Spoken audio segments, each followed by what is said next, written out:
Welcome to Beyond Your Wildest Imagination. This is a podcast about life after addiction, where people from the Cowichan Valley share their stories about getting sober, staying sober, and how good life can get. Today we have Derek Krause, a member of the Cowichan Valley. He went from being in prisons to going back to prisons to helping people in need. I feel that his story is one of hope and inspiration. Derek, welcome to the show. Thank you. Thank you for having me. Yeah, it's my honor. You and I are friends out of this. Yes, we are. And I'm really grateful that you're here today to share your story and let people know a little bit more about yourself. Sure. If we could go back to where it all began, I'd like to get your take on where did your addiction start for you, Derek? Childhood. I would say childhood for sure. I think like most children's first addiction, sugar. I grew up in a small town in the Kootenays, Fernie, BC. Great family. My family was always involved in things.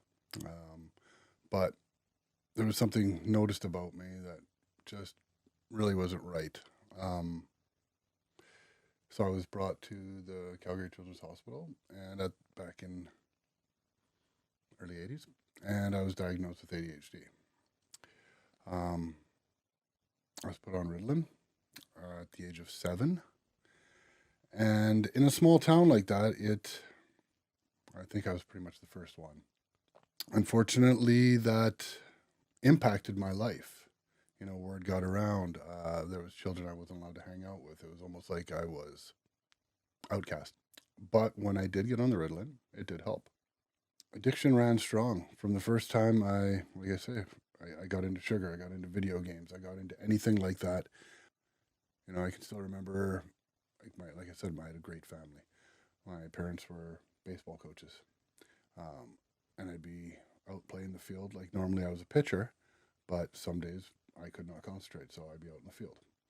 And I can recall one instance that stays very vivid in my mind. I was out in the field, and I think I was chasing a butterfly or a bug or something like that, and my mother called a halt to the game and yelled at me to come in to take a pill.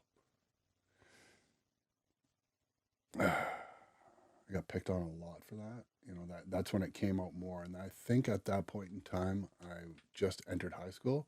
Like I say, Fernie's a small town, you know, grades kindergarten through 7 in the elementaries and 8 to 12. So I just entered high school at that point. I think I was 13. And then it really got out, right? And I was bugged. I was teased. I was this and that. Shortly thereafter, I made the conscious choice not to take the medication anymore. And, you know, looking back on it now, and in a little while I'll come back to what I'm getting at, things started to really progress in a downhill spiral for me at that point. It was at that point, within the next year, I started failing. How old were you then? 13, 14 years old. Okay. Somewhere right in there. I got off the Ritalin when I was 14. So 14, grade 9, failed it. And at that time, I was stealing ski bags up at the ski hill. I was stealing snowboards. I was stealing from the stores in town, going out of town with an older guy, my sister's age. She's 3 years older than me, so he was a senior in high school. And I would go to Cranbrook. I would go to Lethbridge, and we would steal, and bring things back and sell them. And you know, I don't like to play any sort of blame game or anything, but I think the fact that, you know, I had a mom in my corner kind of shielding me from punishment from my father and hiding things from him back then, so I wasn't disciplined, as well as, you know, she had her issues as well with gambling at the time quite strongly, and there'd be times when I would end up going across the border with her, which is a 45-minute drive from Fernie down to Eureka, and she would play the VLTs down there, and bring me home, and I'd have to lie to my dad about where we were, and I would be bringing cartons of smokes in my jacket or on my clothes or hiding it under me while I'm sleeping in the back. And, that kind of progressed to, next thing I know it, I'm stealing logs of chewing tobacco down there and stuff and bringing it to the guys at school, because as a kid that's bullied, all I ever wanted was to fit in. I just wanted to fit in. I wanted to be part of. And I didn't get that. Next thing, I'm giving guys things, and, I'm not being bullied as much. At least not being bullied by those that I'm giving stuff to. And it kind of gave me, I guess, a glimpse of hope that, this is how I prevail through this. And then, of course, stealing alcohol from my parents.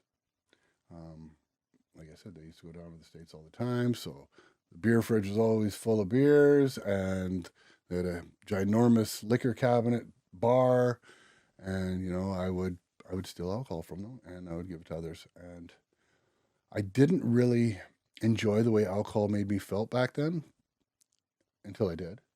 And it was then that I got into using marijuana, smoking drugs. And then it spiraled more and more. And next thing I know it, I'm like, failed, kicked out of high school. Here's another thing I just want to step back on. For the longest time, when being bullied, my parents knew what was going on, but my father, who was an old tough guy from way back, he always told me, it takes a stronger man to walk away, walk away, walk away. After a certain amount of time, he said, you know what? Do what you got to do. And it was at that point that I did, and I fought. Well, I can't say I fought. I laid a good licking on the tough guy really quickly, twice, real quickly. And I got expelled. And next thing I know it, I'm in the town over. I tried to go up into Alberta to try and get a job up in Banff, but I was still only 17, so I couldn't get the staff accommodations. So next thing I know it, I'm in Cranbrook, and I'm doing my same stuff, hanging out with older guys, doing stupid stuff. And then I got a phone call from a friend. Hey, why don't you come out here to the coast? Stay with my dad and I. You can get a job where I'm at. You can go to school where I'm going to school. Why don't you try that? Because what you're doing is not working. So I did that. And it was fine until it wasn't. I had so much anger and so much resentment built up towards kind of, I guess you could say, bullies at that point in time, that, I guess one of the bullies of the secondary school I was attending in White Rock said something to me one day, and I lost it. I attacked him, and I got kicked out of there. And it was shortly after there, I ran into one of the guys from Cranbrook that I knew in Vancouver, and I started living with him and started doing crime and hanging out with street gangs there. So do you think that you mentioned that you felt a sense of belonging from, you were giving things to these other kids, and that gave you a sense of belonging, and you didn't feel that belonging prior to that? Absolutely. What was that like? It felt good. It felt really good. Like, it was okay. I'm not getting picked on by these guys. These guys are coming to see me. They're placing orders. I didn't see it in the effect that I would see it now that I'm being used. I saw it as, oh my goodness, here it is. I'm in. And, that kind of escalated into later years. By the time I was 18 years old, which was in July of 1994, by January of 95, I was sitting in adult prison. Up on a bunch of charges: fraud, theft, vehicle theft, you name it. Like, I learned a lot of things when I was running with the gangs in Vancouver, and then I ended up getting all this trouble. Started getting caught for things in Vancouver, and that's when I went back home. And, I lived a great life in 94, I guess you could say, as an 18-year-old, being 18, going to Alberta, being allowed to go in the bars, and, going to a new town, and nobody knew me. Nobody knew the story of who I was before. Nobody really knows the story of who I was before, because I was a troubled child. I wasn't able to be who I wanted to be, so I changed myself. So in a sense, that gave you this new slate that you could just be Yeah, new Derek without absolutely. all that ADHD and all the past. All of it. But the ADHD, the impulsiveness, all of that still came with it. And at that point in time, as it went, you know, um, I don't, like I said, I don't like playing the blame game, but, you know, my mother hiding things from my father and stuff. So I didn't have a full sense of consequence. And that really, really took hold as I started to do other crimes, other things. And I'm sitting in prison. And, you know, I ended up going to jail for, I got sentenced 75 days in Alberta. I did that, came out, then had some more charges pertaining to that time. In BC, I did another 4 months. And I got out, I was out for a couple of months, and the crimes escalated. I started doing armed robberies, did a home invasion, did all this stuff. And I'm like 19 years old at this time. And during this time, were you actively drinking and using Oh, drugs? yes, I was. And that's what I'm trying to get at. I was in this mindset that I wanted to go to the bars. I wanted to be in the nightclub and be all that. But I didn't want to work. I didn't want to work. I didn't want to go get a job like, you know, most of my other friends. There was a couple of us that did this thing. There was one of my good friends who was working, had a job, doing this, but he was out there committing these armed robberies with me. And in January of 1996, we were arrested. One of the guys that I did one of the big crimes there with, he's no longer alive, but he gave the police a bunch of information about us and brought in somebody, that other person that had had his stuff together. And I just copped everything because I did not want my friend, who was getting ready to go to university, college, had a job. I'd been there already. I did not want him to go through it. You know, the other two, they were busted on it, so they're coming with me and whichever. So this other guy, you know, he wrote the statement, and I just said, no, this guy did not do it. I did everything. I don't know who I was with. That's it. Plain and simple.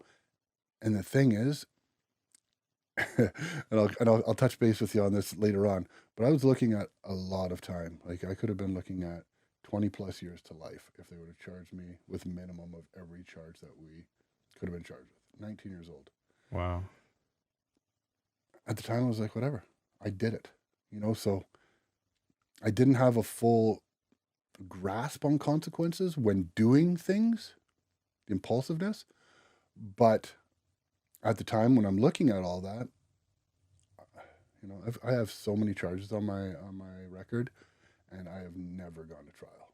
If I've been arrested for something I did, I admitted to it. Let's get on with it.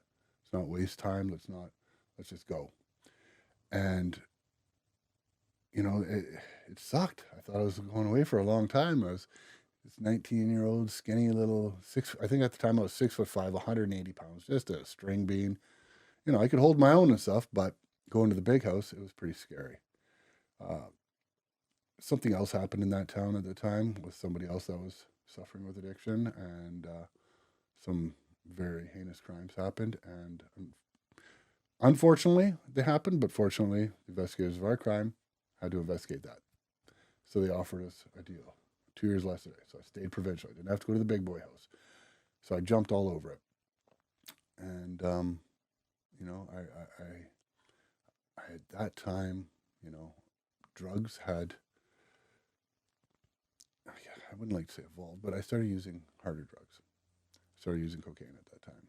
I was drinking very frequently to the point of blacking out. Actually, you know, looking back, even back into high school, I was not gifted the moderation button. So, like, I would be drunk, passed out at a party at 17 at 7 o'clock, and I'd wake up with one eyebrow. I was that guy, right? I was that guy. And, you know, I did my time. I got out. I wanted to change my life. How old were you then? So that would have been 97, so just 21. 21. And so you mentioned the consequences piece, that you grew up not knowing consequences, but when you were sitting in prison, I was in the first, consequences. you were in the consequences then. What was going through your head then? Did that change for you? It did, but it didn't,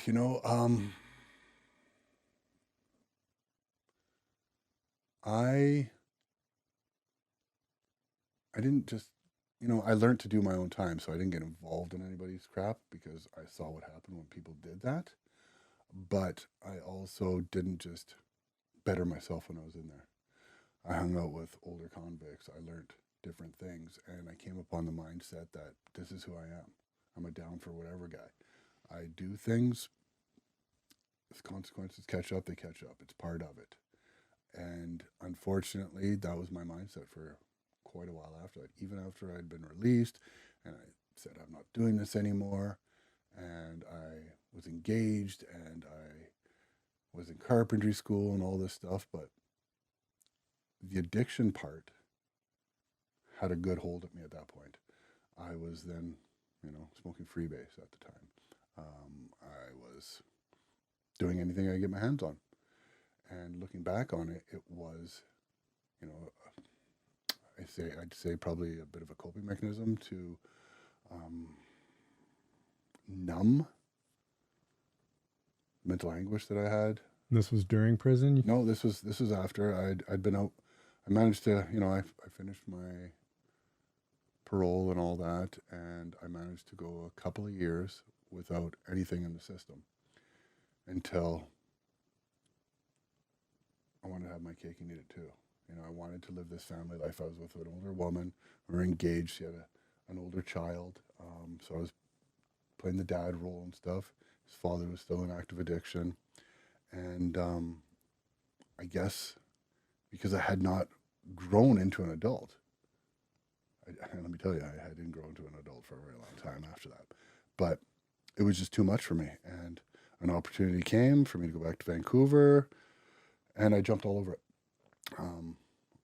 A friend who's no longer with us anymore as well picked me up, and off we went. And and life got worse there. I would find myself, taking off from my friends when we were out drinking, and I would find myself down on the Lower East Side, and I'd be using down there, and not having the thought of consequence, being a young guy, dressed the way I dressed, and pocket full of money, and I didn't see there being a problem. So I was a tough guy. And with that tough guy things, like I said, that was definitely another addiction part of my life.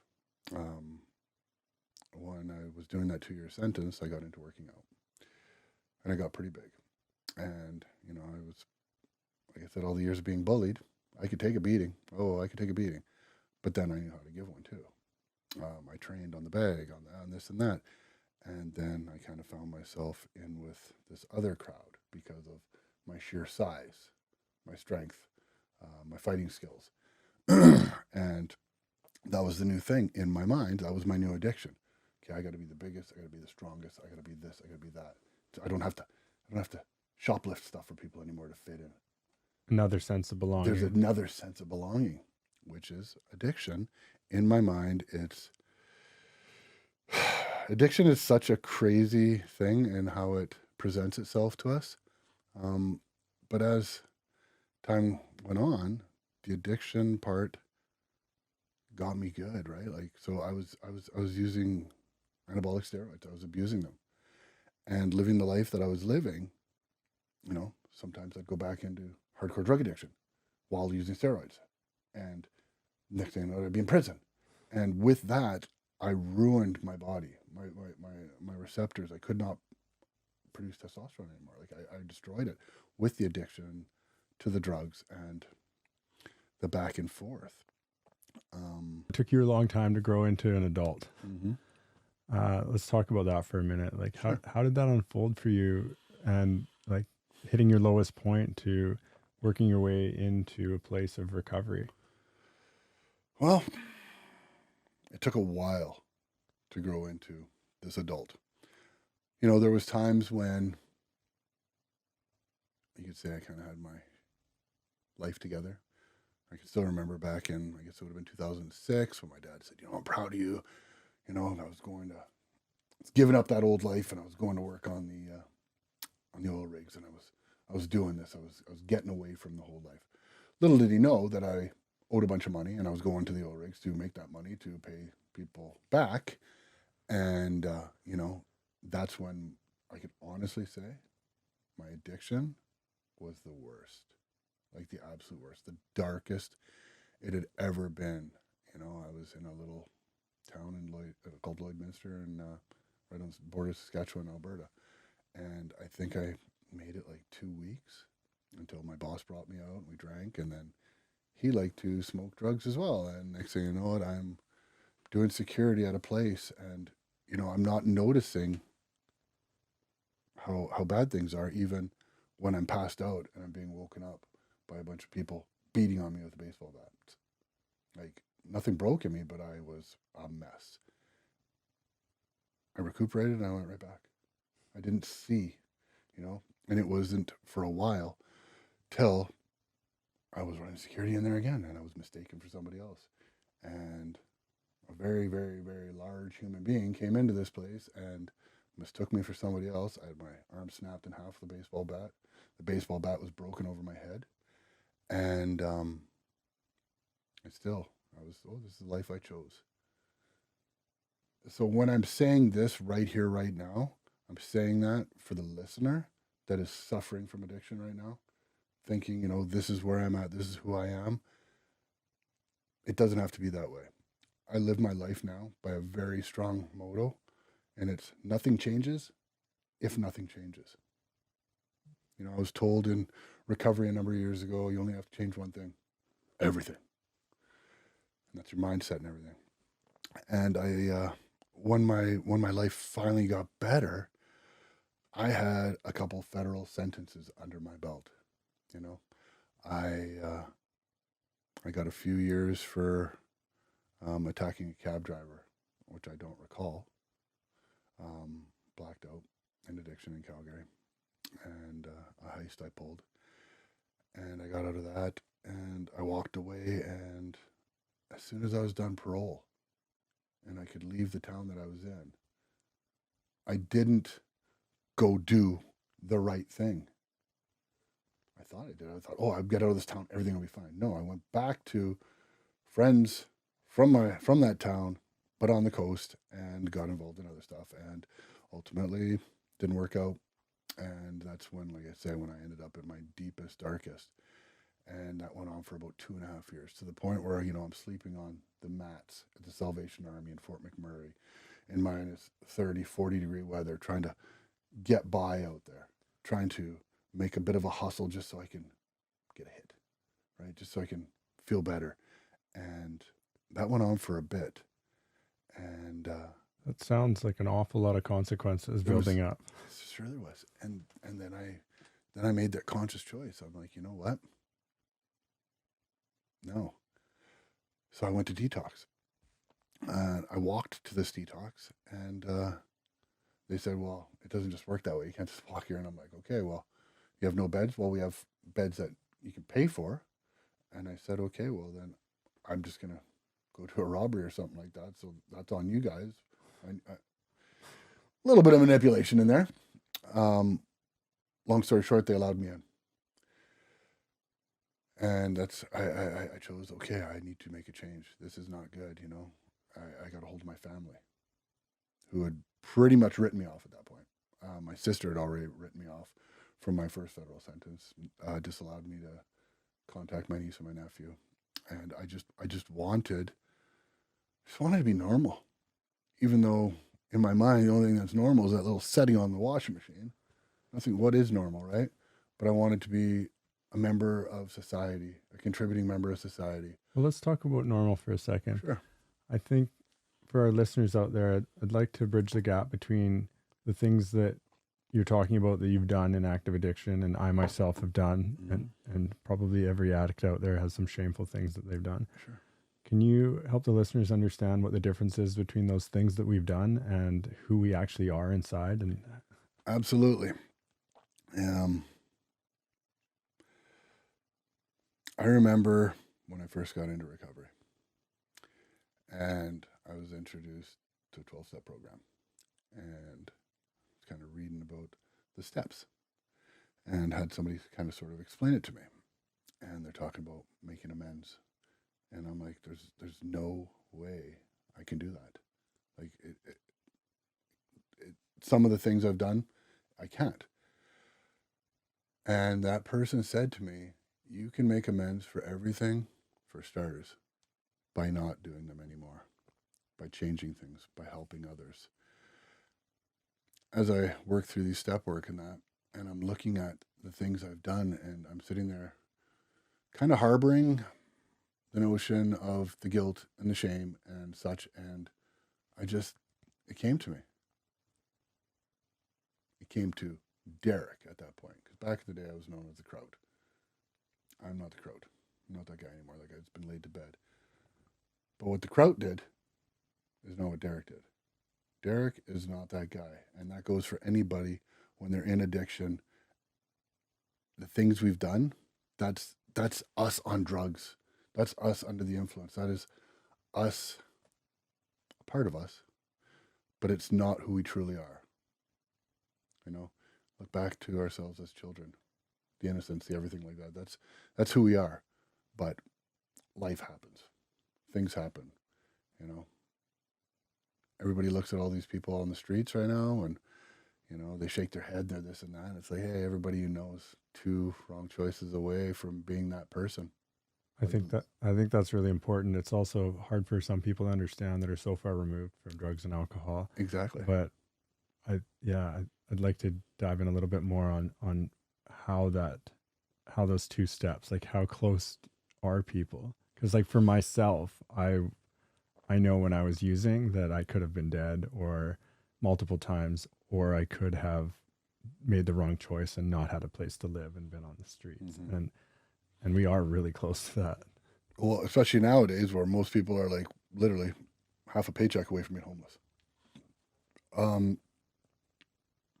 I look back to when I first started using and partying and all that stuff. I did it because it was fun. And then I got introduced to something that grabbed a hold of me because it made me feel not the way I normally felt.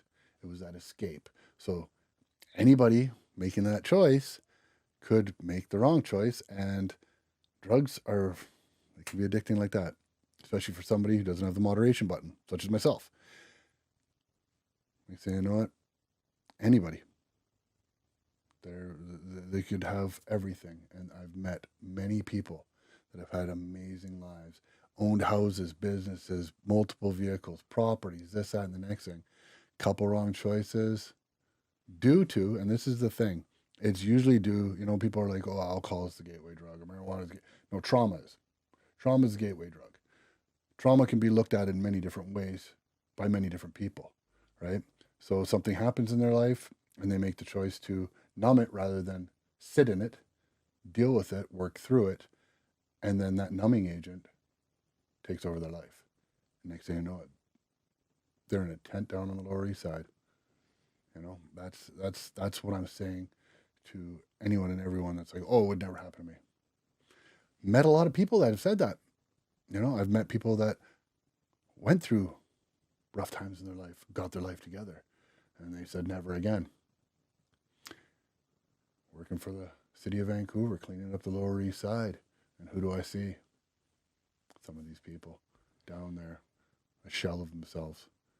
You know, it's horrible, but it's a reality that people need to understand that it can literally happen to anybody. Addiction has no boundaries on who it is. It really doesn't. And a piece of that addiction too, that most people who go into recovery, like myself included, go through relapse. Mm-hmm. I think that it's really important to let the listeners and anybody struggling out there know that that's often part of the journey. Absolutely. And there can be shame and guilt attached to going back in the rooms. And I'd just like you to speak on your journey of your relapses and getting clean and how you kept going through that. For sure. So I guess the first time I was really introduced to recovery, I started going to meetings to appease my ex-wife.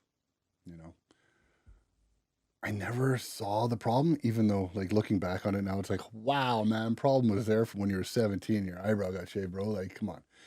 But I never thought I had the problem. I never thought of it in whichever way. And I never got clean through all that stuff. Like I said, being beaten with baseball bats, I've been trunked and duct taped and taken for drives, and I still just kept going back. So I get it to the listener or the person that's able to watch this podcast right now. When you think that you're deep down in there and there's no way out, I'm telling you, there is. Been there, done that. Now the relapse. So when I got introduced to it, I started going to meetings. You know, I started collecting chips. But I wasn't fully committed. And because of that, you know, I started lying. Every time I would go to camp out in northern Saskatchewan, and I'd go my wife at the time would drive me either to the airport or to the sea bus, and I would head out there. I was getting loaded on the way. It was already planned. I already had stuff that I'd picked up to use for that one night before I went into camp. It was my one party night every 6 weeks. That's how I did it. Because before I started going to meetings, it was about a week after I got out of camp. It was like clockwork. But then, let's just fast forward a minute. I never made a flight one time right before Christmas. I blew a lot of money. I didn't show up for work. I turned off my phone. And I was in a trap shack in Calgary. And I think I overdosed a couple times for sure. I know I did. But then I got home. Of course, I told my wife, "Oh, this will never happen again." And she just looked me pan-faced in the eye and said, "How are you going to do this? I'm not going to tell you how to do things anymore because you're not listening. How are you going to do this?" I said, "You know what? I'm going to go to treatment." I got a hold of my work and they were like, "Okay, perfect." So I went to treatment and I got in there and I really got into it. I did everything I could to eat, sleep, breathe, and dream of recovery. And this was in the December, this would have been Christmas time of 2013. And I stayed clean for years, you know, for years. And I was doing youth detoxes. I was going into the youth prisons. I was giving back any way I could. As soon as I got out of treatment, I was even volunteering to drive clients around, do whatever I could, just give back, because all of my life up until then was complete self-centered selfishness about me. And that's something I learned. It's about helping others, getting out of yourself. And as time went on, and we're talking about relapse here, there would be people that I would see in the rooms, and like every week they'd be taking a white fob. And I'm just like, oh my God, like what is wrong with this guy? Like, how do you not get it? And as time went on a little bit further, I don't know if it's because I let ego get back in, but it did. And unfortunately, I went back to an old life, which ultimately cost me my clean time. And it kind of humbled me, but it didn't. It didn't because the way I used and stuff, it was right back where I left off. It wasn't like a slow little progressive thing. It was like wham, bam, phone off, gone. And at this time, I had stuff. I had things like I'd worked, you know, I had credit. I had a beautiful Harley. I had a beautiful truck. I had things, but none of it mattered once that addiction came back in. It was like, I don't care. I don't care that this bill payment is coming or this or this or this. It was bang at it. And I went back to the rooms about a week after that, came back, you know, had a piece of that humble pie. Like, oh my goodness, I'm actually this guy. I thought I was going to be the one that's got clean and stayed clean forever. Just out of sheer stubbornness. But no, it didn't happen. I relapsed a couple more times after that. And I put myself back into treatment. And it was very difficult for me, and I get it, and it's very difficult for a lot of people, but to those out there, never give up. Don't. Just keep coming back. Just keep coming back. You know, you'll get you'll get it one day, and you'll get that good life, you know. And it was the punch in the gut that I needed. Because like I said, the ego, like, I'm this caring person now. You know, I'm this person who I have not seen or even known about since childhood, because I just got worse and worse as the years went by. And I think you mentioned too, like that part of your relapse, you mentioned like being a normie and being normal. Yeah. And so that's often referred to in NA programs as reservation. And part of you thinks, you know, one day when once I'm fixed, right? Once I'm fixed, then I'll be able to be like everyone else and have a drink. I'll be able to just like go out casually. Enjoy the party and shut her down, which I never was able to do. And that didn't work for you. It didn't work for me, Brandon. Like I got back into recovery, and the second to last time before I went to treatment, the last time, I said to a friend, I'm like, you know what, man? I wanna have fun. I wanna have fun like it used to be. Let's go park our bikes downtown. Let's go to a gentleman's club. Let's go have a bite to eat. Let's go to a nightclub. Let's whatever. You know, let's go back to those days. So okay. And he picked up some drugs. We did one line each. And I was in a hotel room for 4 days again.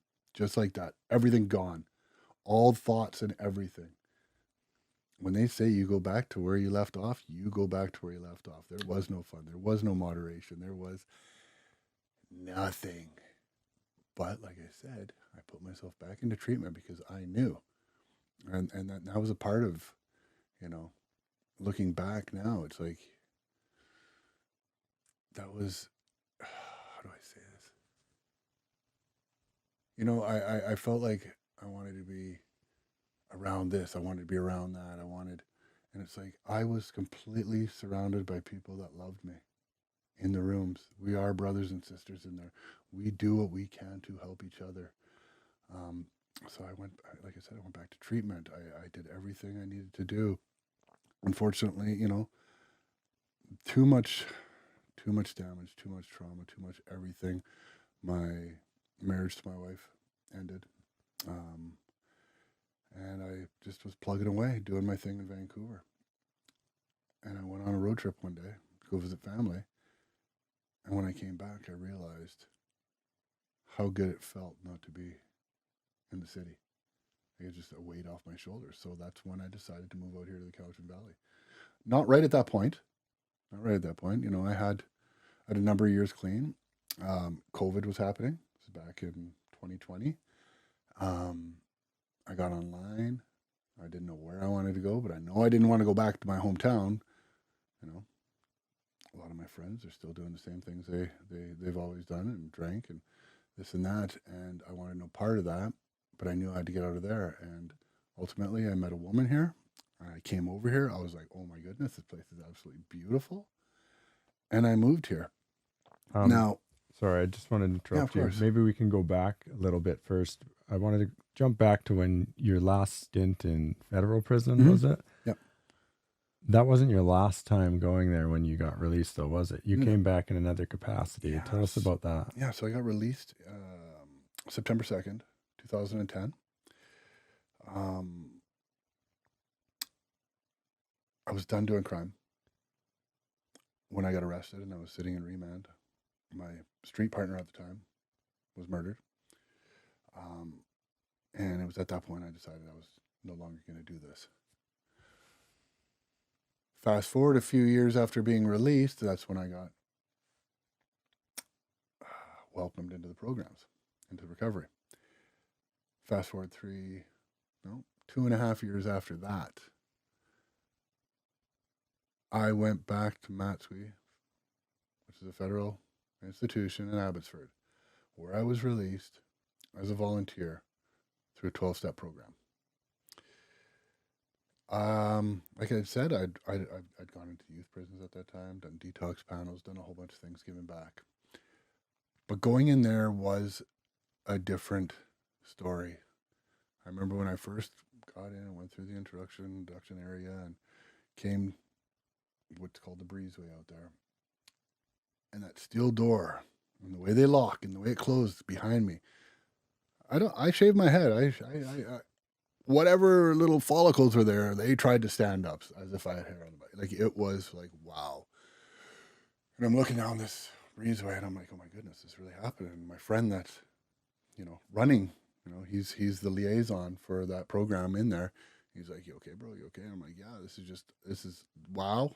And I look over and there's a friend of mine coming out of the Lafers Lounge. And when I say friend, it's not like, hey, how you doing? This is the guy that when I left that institution less than 6 years before, I gave him my TV, my boxing gloves. I gave him everything right down to my socks and underwear. I had one set of clothing when I left, and that was it. He got it, and I'm like, hey, bro. He's like, hey. I'm like, hey, it's Derek. And he looked at me, and he saw the volunteer thing on me. And he was like, what the bleep? And I'm like, yeah, man, I'm in here to do this. And he's like, well, it's on my correctional plan. I'm like, well, come. He's like, too much for me right now, man. Maybe next week. And he came the next week, and I was sharing things with him on how I had changed my life. And there was a few other guys that I was in there with as well. A couple of them lifers. Other guys, kind of like myself, due to addiction issues and such. And I got to share things with them. And even a guy who I ended up sponsoring once upon a time too. He was in there and he got out. He got released. He tracked me down in the town that I was in New Westminster at a meeting, and he's still. Unfortunately, he's back in there right now because he's a stubborn bugger and he does not listen to rules and he drives without a license, and he's in there right now, but he's still clean to this day. I myself, I fell down after that, right?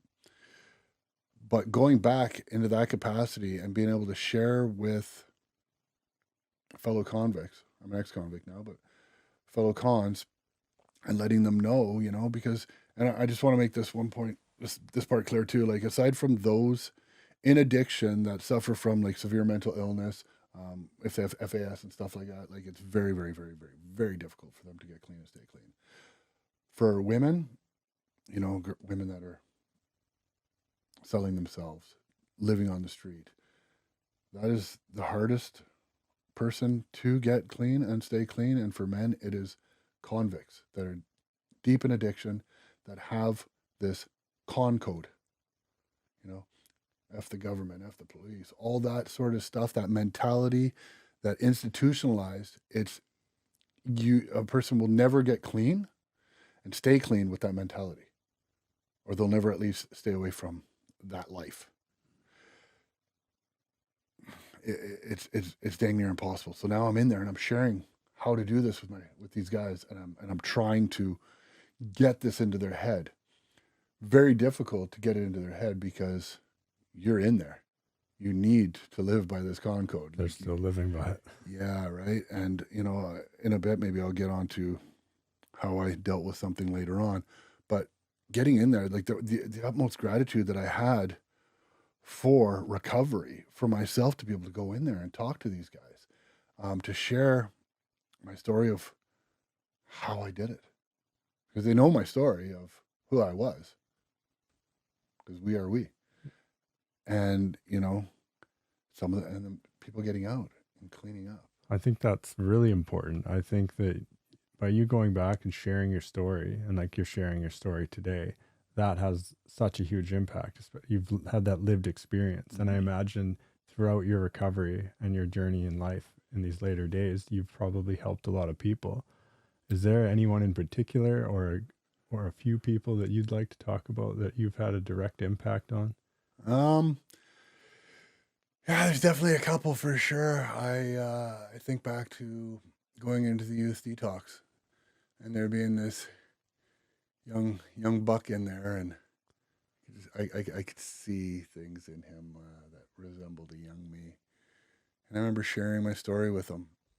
And then he got out of there and he approached me at a meeting in New West, and we talked and we talked. I think Josh's got about 9 years clean now, maybe 10, somewhere in there. Doing amazing. So amazingly. One of my other sponsees that I had, he was going to meetings back in the day. He wasn't in treatment or anything. I was in treatment at the time, and I'd never seen him before, and I walked up to him and I had a chat with him, and he shared where he was staying and this and that. And long story short, I said, get to where I'm at. Come to this place. And he eventually got in there. He's from Manitoba. He's had a life as well. He's done some time. He's all that in a nutshell as well. And while he was there, his ego, I guess, he went to return a set of clippers. They wouldn't take him. And he's like, sorry, I don't have the receipt. I bought them. But anyways, long story short, he walked out with them, got charged, got kicked out of the treatment center. I made him stay with me. He was ready to go down to the Lower East Side. He'd made up his mind. He was going down there. I'm an F up. I'm this. I'm that. I can't. I'm like, no, brother, you can. I made some phone calls because I'd worked in some treatment centers. I got him into a place. He ultimately wanted to be back where he was. I said, just keep hounding these guys. Get some, keep doing the next right thing. And he did. And he's coming up on 6 years. Wow. He did it right, and he's got this amazing career. He's got an amazing partner. He's got a couple cats and a dog. He lives on a sub penthouse. New West. He's got this. It's a dream for him, right? Like it's amazing. And all it took was a little bit of compassion from you to help him along his way. And you've had that compassion. I mean, you and I spoke about this off camera. That job that you had down in the streets there, where you were working there with compassion. Oh yeah. And let's maybe speak to that. Yeah. So I used to work for the city of Vancouver, in the sanitation department. Night shift. My first gigs were cleaning up the Lower East Side, driving a little Nissan pickup up and down Maine and Hastings, Cordova, Pender, picking up stuff with a shovel and this and that. And, I'd already been in recovery for a bit at this time, and, I'd seen people I knew.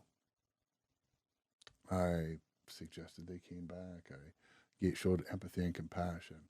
And, the one, and still a couple of them reach out and they're like, dude, I still haven't forgot when I was going to pick up and you jumped out of your garbage truck and ran over to me and actually kicked me and said, get the heck out of here. And I did. Thank you. But I remember I was cleaning up Gastown one time and I saw this guy and, I was ahead. I was ahead of my schedule. I was doing good. So I'm like, you know what? I've got some time. I'm gonna spend a moment with this gentleman. He had a chopstick. He was kind of digging in between the cracks, and I just, I myself personally have not ever got to that point because crime was part of my life before addiction was. Crime was an addiction for me.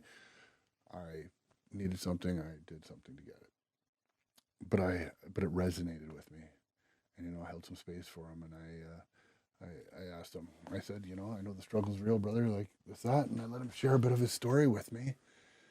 And I made some suggestions. Fast forward about 6 weeks later, one of my sponsees is working at a treatment center, and he's like, hey, do you remember this guy? And I'm like, yeah. He's like, well, he's here now. He just got a month clean.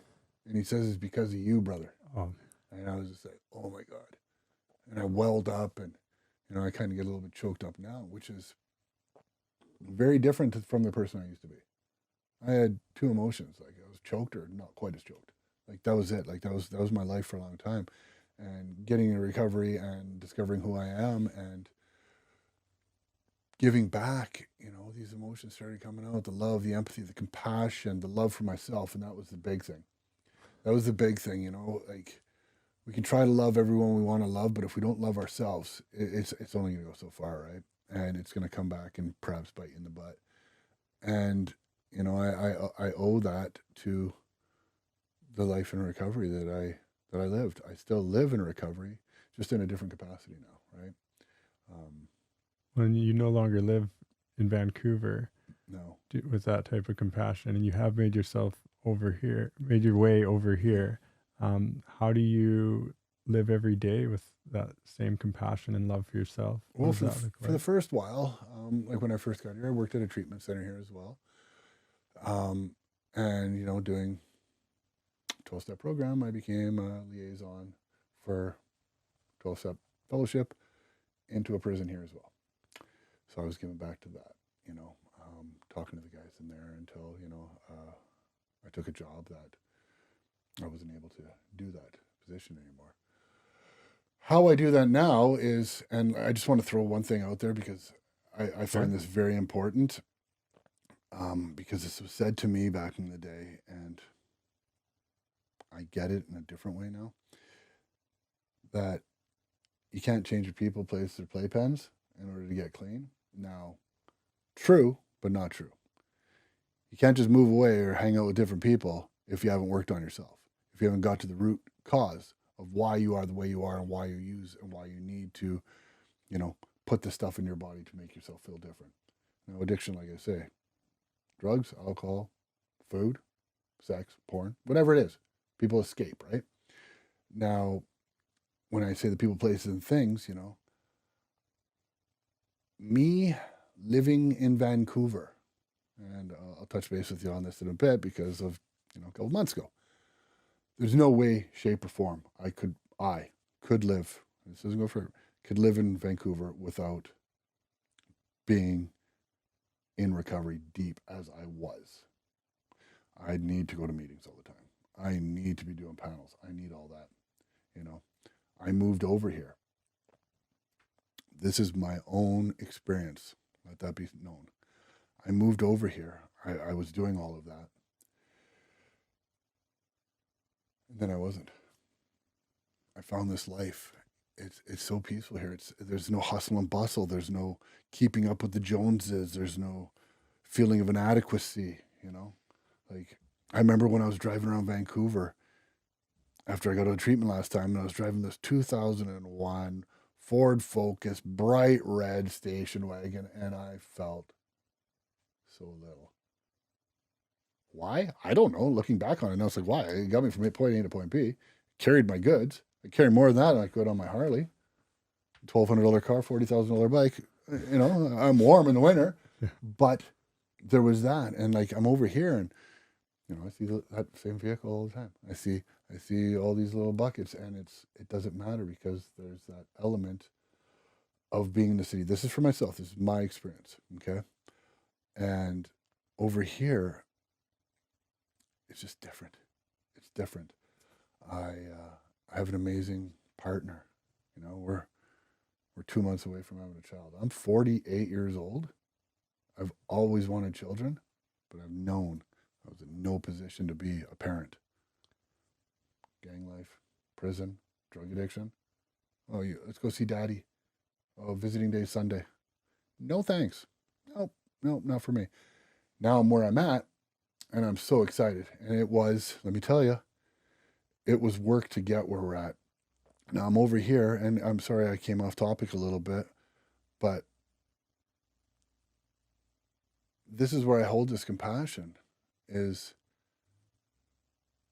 I hold a lot of compassion for myself and my partner. She's gone through some trials and tribulations in her life, and she's been clean and sober for quite a while as well. We got these dogs that we walk, and you know, I'm out there and I'm talking to people in the park that normally back when I lived in Vancouver and I had my Frenchie there, and I'd be walking in, and I was, you know, the big muscle head, don't talk to me, don't look at my dog. And I'm talking to them, I'm sharing things, I'm listening to people's stories and that. You know, it's like I'll drive down past Save on Foods. Somebody's passed out in the Shell parking lot, in the middle of the parking lot. Everybody's just driving by.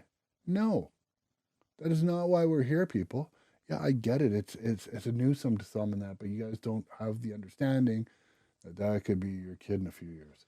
You get out, you help. I always carry candy bars in my truck. I've got an naloxone kit. I got the Narcan. I've got water bottles. I have things in there.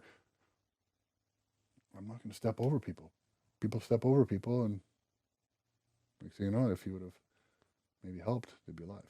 Still using compassion every day. Absolutely, What do you find now in your life that's most beautiful beyond your wildest imagination? Like, what's going on in your life?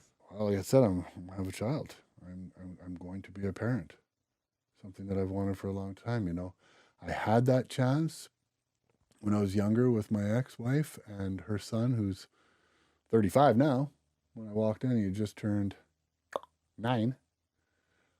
But I was 21, going on 9. I couldn't be a parent. I had no business, And but now having this child, I just spent the last 10 months working over in the Lower Mainland. I don't know if we have time. I can do a quick share on how I ended up there. Yeah, feel free. Yeah, so another part of me in my recovery,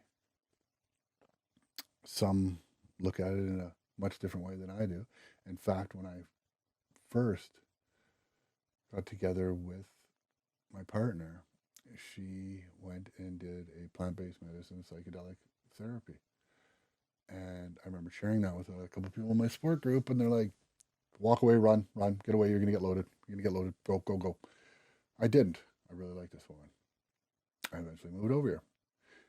She did another one. I noticed some changes. She did another one. She was off the medication that she'd been taking. She was a totally different person. I was like, wow. Fast forward a little bit.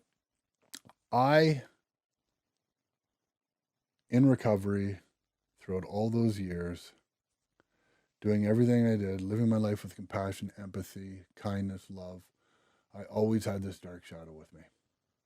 Always. I couldn't get rid of it. And, I speak to people who have gone from 12-step programs into, a little bit of plant-based medicine helping and this and that. And one of my good friends, Tim, out in Alberta, he said, well, you can't get rid of it. Like, you got to remember, man, like that shadow is probably why you're alive. Because in that shadow, I'm in prison. I've always got to be on point. Always got to be aware of my surroundings. Always got to know what weapons are where, this, that, and the next thing, and how to deal with things. And years of that, gang life, prison life, all that stuff, that shadow was like a chunk of concrete hanging there that there's no way to chip it away. He said that kept you alive. You're not going to get rid of it. But what you can look at is perhaps finding out how to live with it, how to accept it, and be cool with it. Perhaps giving that piece of Derek some compassion as well. Exactly. And that's when I decided, you know what? I'm going to try one of these plant-based therapy sessions. And I was trying to find the right facilitator. My partner had gone and seen this. There's this one female on the island that does it, that my partner had seen a few times, and was amazing. And I'm not going to pull any punches. I used to have a very strong resentment towards women in authority. Some of the female police I had to deal with, female guards, all of that over time.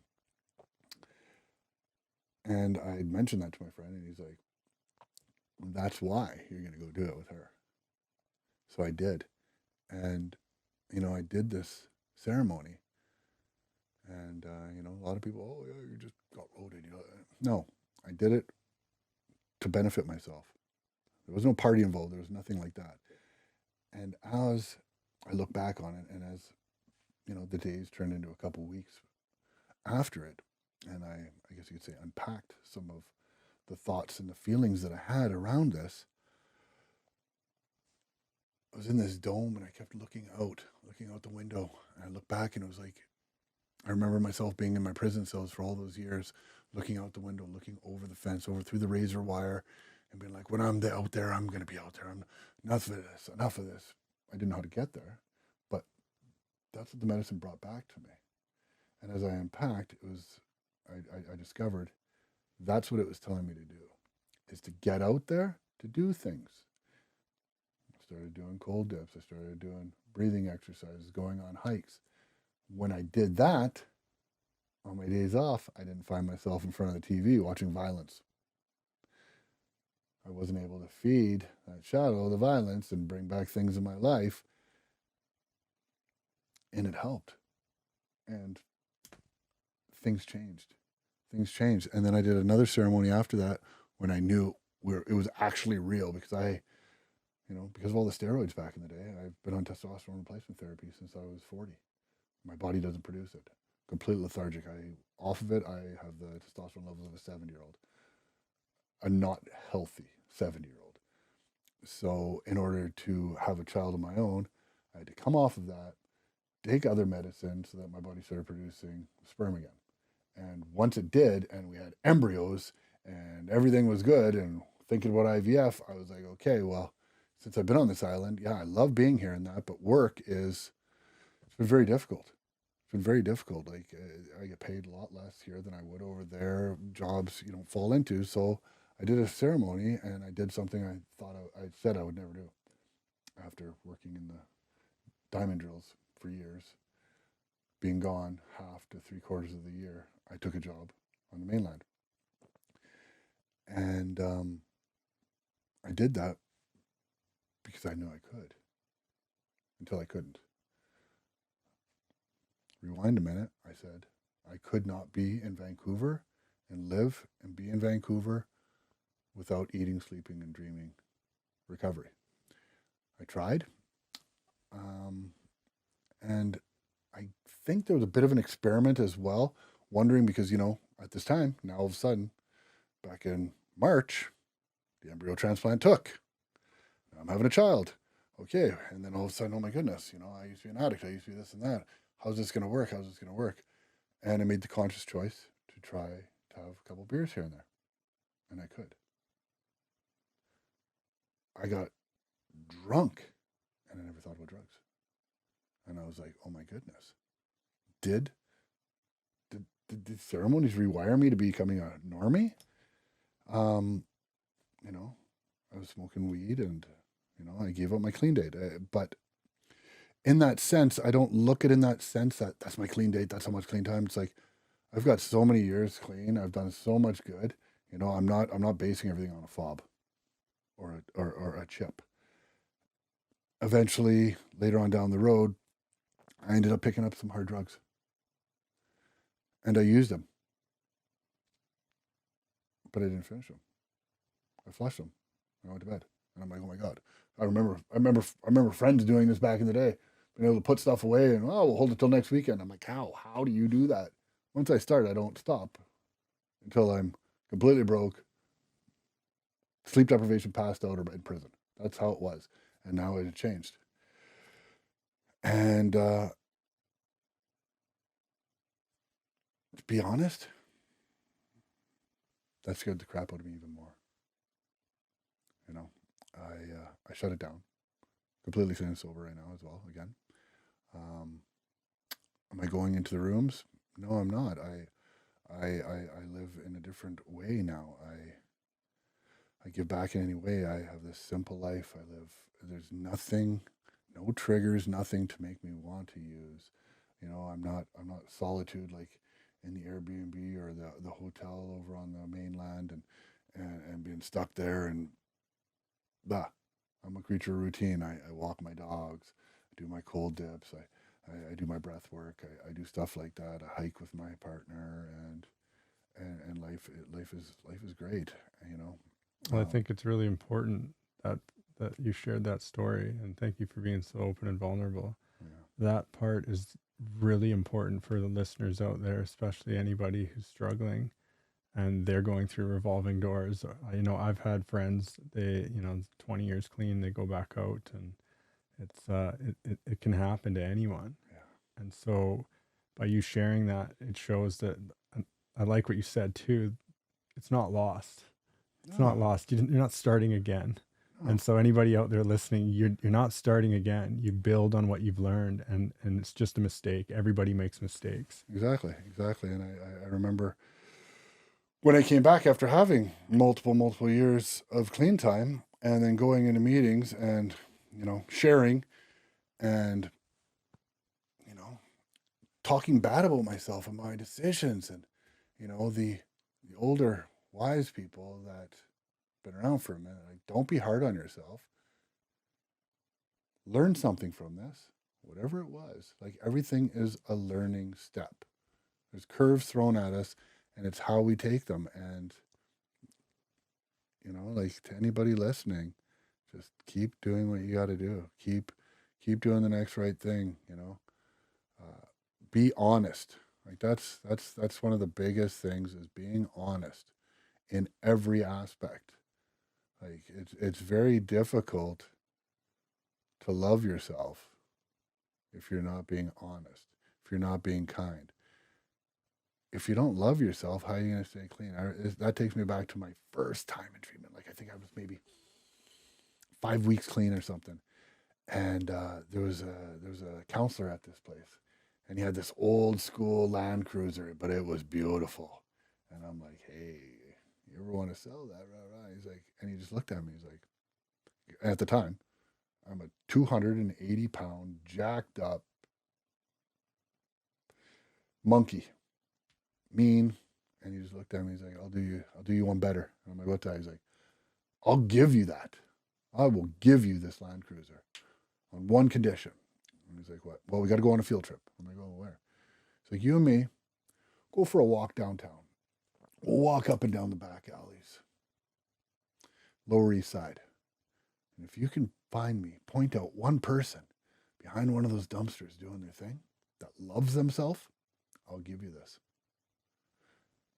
So, what it means is, anyone doing that to themselves, you're not truly loving yourself.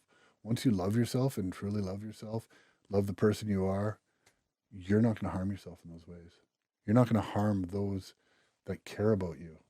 You think back to all of our disappearing acts, all of our things that we've done in life that have absolutely horrified those who love us, right? The guilt and the shame that we carried. Once you get past that, understand that you sitting where you're at, watching this podcast, listening, you want the help, you need the help, somebody that does. Once you get to that point where you've put in a little bit of work and got to why you do the things you do and are able to work through it, and you really love yourself, you're going to be able to make it. Like, anybody can. Like, look at me however many years ago. No, absolutely not. Well, to anyone out there listening, how if they don't love themselves, how can they start? So for myself, I got involved in 12-step programs.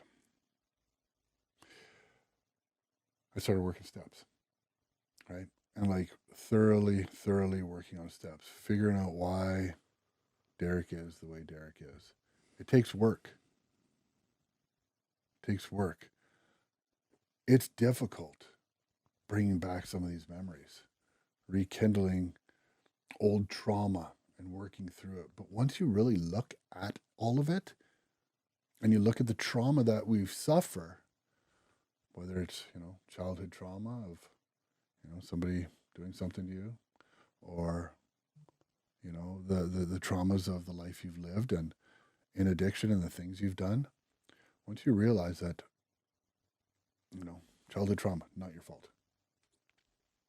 Guilt and shame around it, no need for it. You're not the one to blame. How do you process that guilt and shame? How did you? How I dealt with the guilt and shame of my life was by coming to the very strict understanding that the kraut is not Derek. That guy, Derek, an addiction guy, not me. This is who I am. Who I was then, the things I did then, that is, I couldn't do that right now. There's no way I could harm. I can't.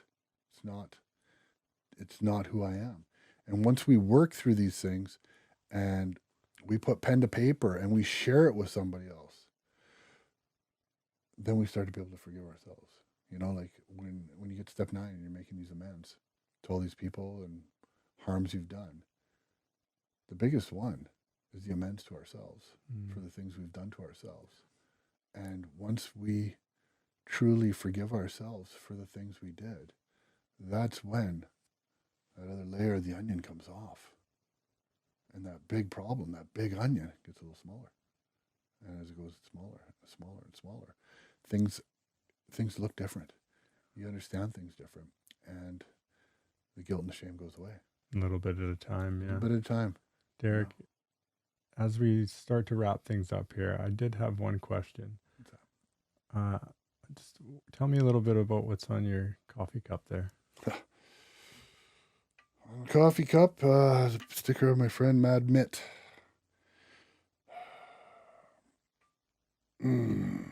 Good friend of mine. Been friends with him for a long time. His name is Shane. He took his life this year.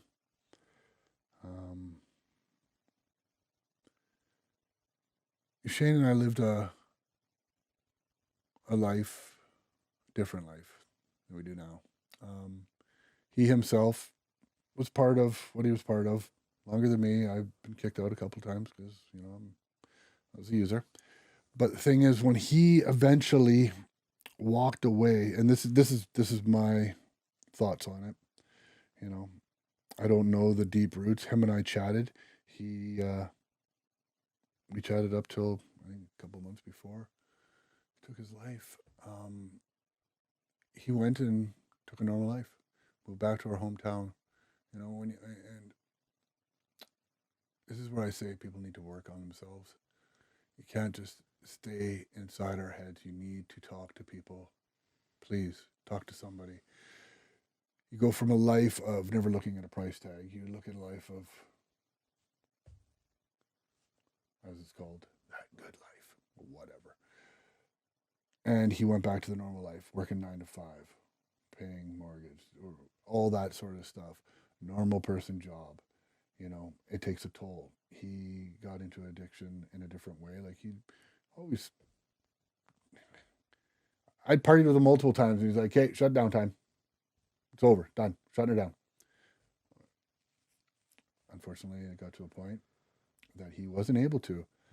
And in amongst all of this, he went pretty deep. And, you know, I was talking to him on a regular basis once he got into recovery. I started going to meetings and I would share with him. And, you know, I could tell when he kind of fell off because there'd be no communication. He wouldn't respond in that. And I get it. Been there, done that. So all of you that have guilt and shame about not answering your phone when mom or dad or wifey's calling, been there. I understand. It's unfortunately part of it, but it doesn't have to be forever. So like I said, Shane ultimately ended up taking his life earlier this year. And that's a sticker that I have on a few of my different water bottles. I have a patch on a hat. So I keep it close all times, you know.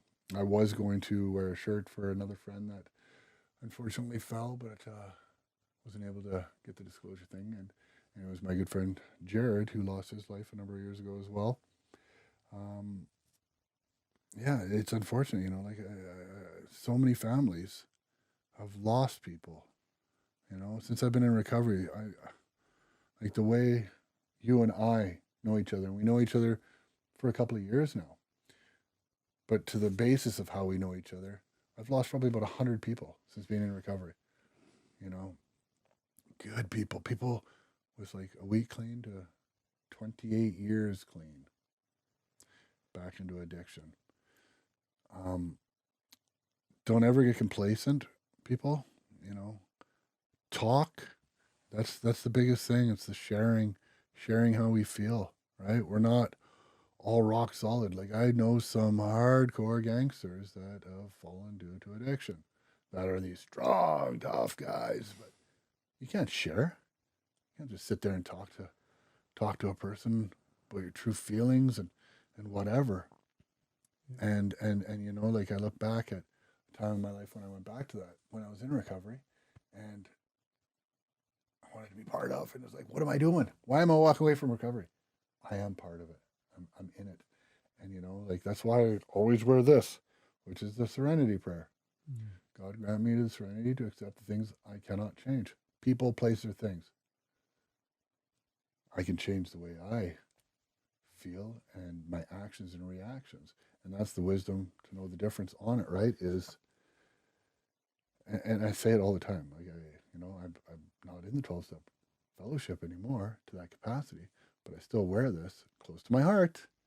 And I say it all the time because let's just face it, as nice and happy as we are, sometimes we get mad at the person that's not putting their signal light on and we almost rear end them, right? Yeah. It is what it is. Well, but, thanks for, I really appreciate you sharing your stories about your friends. Yeah. I know it's not easy. I myself have lost a lot of people, friends and family, brother. And yeah, I'm just hoping that if there's, you mentioned a couple of messages and a couple of things that people can try to do out there, but if you had, one message of hope for people out there struggling, what would your message be? Well, like I said, I live my life by a motto these days, and it's nothing changes if nothing changes. You need to make changes. You need to make sacrifices on things. It's like when I was talking to the youth, and some of them were obviously still in high school and that, and they are kind of controlled by the popularity ring and that what you see isn't always exactly what it is. Life is about being kind, like plain and simple. Like my thoughts on humanity now are we were all put on this planet for one reason, and that's to help each other. Things went sideways, man. But those things are needed because growth can only happen when we are strengthened through hard times. Like that one country artist, Jelly Roll, he talks about that the rear view mirror being smaller than the windshield. That's just, you can glance back on it, right? I've known that for years. I've heard that so many years ago, and it's always like it's just so much more looking forward. Quit dwelling on the past. We've all made mistakes. We all have anger and resentment, but we don't have to. And so what would some first steps be for listeners out there if somebody stumbles upon this that's really struggling in addiction right now? Well, for starters, if you have somebody that's in addiction, I can honestly say they're not going to change because you want them to change. They need to, like everybody say, you got to hit your rock bottom before you can start climbing up and stuff. Well, I've hit rock bottom and I've even dug deeper than that rock bottom before,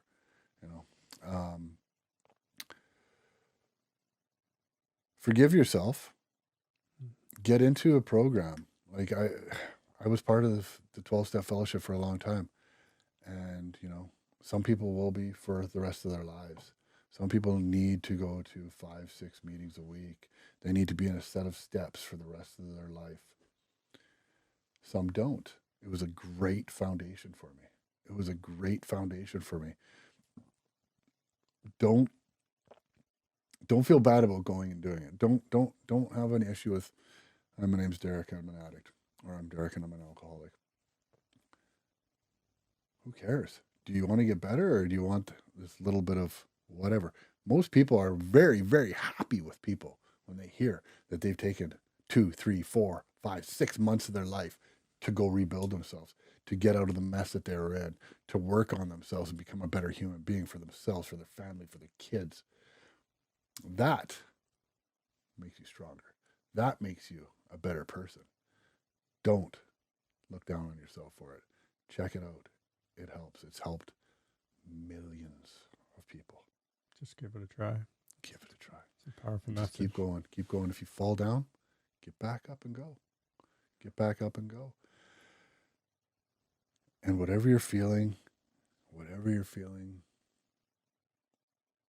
the pain, whatever that's perhaps going to lead you to pick up again, just call somebody. Call anybody. There's hotlines, especially for those that I've been in recovery for a bit. I know how hard it is. I've had drugs and alcohol right there in my hand, and I'm like, oh, I should call. Oh no, I've already spent the money. And then done. But if you can, it is strongly suggested to call somebody, to reach out. And the thing is we don't just end up picking up. It's that relapse began way before we picked up. Yeah, it's that first thought. Yeah, it's the first thought. It's and as adults, we can probably recognize those. I would imagine we can. I know looking back, I could. I know my ex-wife could. Prior to anything, she's like, "Oh, here we go." My wife, she's like, "Oh, yeah, right." No, it's true, and you know, with the epidemic that's going out there with the drugs, like. Yeah, I think the epidemic's so bad, and I think that a lot of people are struggling and a lot of people are dying, and I think that that's why we're doing this podcast, so that we can try to bridge the gap between what's actually happening out there and how people are being perceived, and also, you know, nobody really wants to be out there, and we're all just human, and so you kind of touched on that in your message, and I think that you being on the show today, Derek, has a great impact. And I really appreciate you coming to tell your story, a little bit of your story. Absolutely. And if I could finish with one thing, which is for those that are in this community, I'm completely transparent. I have no issues talking about anything in my past or any suggestions I can give. If anyone that sees me on the street, come talk to me. If I'm with my wife and we have a newborn child, you know, we'll exchange numbers and I will come see you. I will come see that person. Like I said, I went so many years of my life just for me. And the biggest grown-up thing that I could do and accept is bringing a child onto this earth, especially in this time that we have now.